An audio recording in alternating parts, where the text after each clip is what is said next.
சிவன் கோவில் ஒன்றிற்கு தொடர்ந்து ஆடைகள் தைத்து கொடுக்கும் கைங்கரியத்தை செய்து வந்தார் ஒரு தையல்காரர். ஒருமுறை சுவாமிக்குரிய ஆடைகளை தைத்து எடுத்து வந்தவர் அவற்றை பூசாரியிடம் ஒப்படைத்தார். நீண்ட தூர பயணம் மற்றும் வேலையினால் ஏற்பட்ட களைப்பு காரணமாக பிரசாதத்தை உண்டுவிட்டு அங்கேயே சிறிது நேரம் ஓய்வெடுக்க அமர்ந்தார். அறியாமல் அவர் அங்கேயே ஆழ்ந்து உறங்கிவிட நடை சாத்தும் நேரம் வந்ததும் பூசாரி அவர் இருப்பதை கவனிக்காமல் கதவுகளை பூட்டிவிட்டு சென்று விட்டார். நடுநிசியில் திடுக்கிட்டு எழுந்த தையல்காரர் தான் கோவிலுக்குள் பூட்டப்பட்டிருப்பதை உணர்ந்து திகைத்தார்.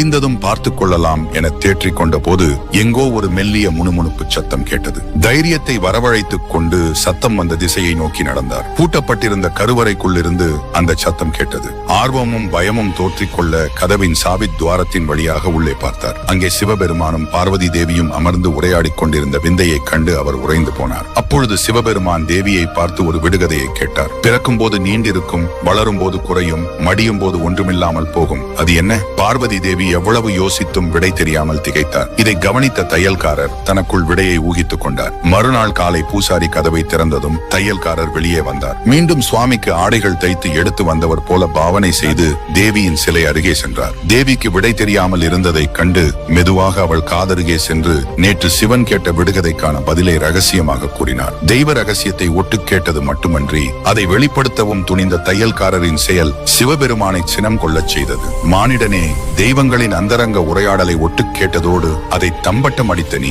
இனி மனித உருவில் இருக்க தகுதியற்றவன். நீ ஒரு வேதாளமாக மாறி சுடுகாட்டு முருங்கை மரத்தில் தலைகீழாக தொங்குவாய் என்று சாபம் அளித்தார். அவர் அன்றிலிருந்து வேதாளமாக மாறி மரத்தில் தொங்கும் நிலையை அடைந்தார். அந்த விடுகதைக்கு விடை தெரிஞ்சா கமெண்ட்ல சொல்லுங்க. மறக்காம லைக் அண்ட் சப்ஸ்கிரைப் பண்ணிக்கோங்க.